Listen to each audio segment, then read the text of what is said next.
Partnership firm में limit कितनी होती है? पार्टनरशिप फर्म में मिनिमम आपके 2 पार्टनर्स हो सकते हैं और मैक्सिमम 50।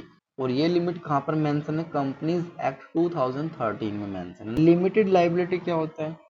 लिमिटेड लाइबिलिटी का मतलब है कि अगर फर्म्स को लॉस होता है तो उस लॉस के केस में पार्टनर्स को अपनी पर्सनल असेट्स को सेल करके भी उस लॉस की पेमेंट करनी पड़ सकती है। यानी ऐसे फर्म के लॉस को बियर करने के लिए पार्टनर्स को अपनी पर्सनल असेट्स को बेचना पड़ सकता है। इसलिए फर्म की जो लाइबिलिटी होती है वो अनलिमिटेड होती है। रजिस्ट्रेशन देखिए, पार्टनरशिप फर्म का जो रजिस्ट्रेशन होता है कंपलसरी होता है या फिर ऑप्शनली होता है? इसका आंसर है ऑप्शनल। यानी कि आप उसका जो रजिस्ट्रेशन है वो करा भी सकते हैं और नहीं भी करा सकते।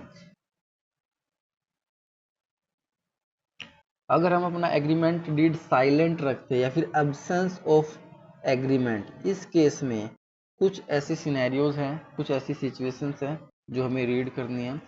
यानी कि अगर हम अपनी पार्टनरशिप डीड को साइलेंट रखते या फिर मेंटेन नहीं करते पार्टनर्स के बीच में, तो हमें इंटरेस्ट ऑन लोन 6% से देना पड़ता है, कंपलसरी है। और प्रॉफिट शेयरिंग रेशो जो भी पार्टनर्स है उनके बीच में इक्वली डिस्ट्रीब्यूट होगा।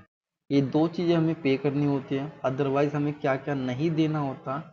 अगर हमने पार्टनरशिप डीड बना ही नहीं है रिटर्न फॉर्म में, तो उस सिचुएशन में ना हम इंटरेस्ट ऑन कैपिटल देंगे, ना हम इंटरेस्ट ऑन ड्राइंग देंगे, और ना ही सैलरी कमीशन, कुछ भी नहीं मिलेगा किसी भी पार्टनर्स को। सिर्फ मिलेगा तो क्या मिलेगा? इंटरेस्ट ऑन लोन 6% से, और इक्वली डिस्ट्रीब्यूट किया जाएगा प्रॉफिट्स को पार्टनर्स के बीच में।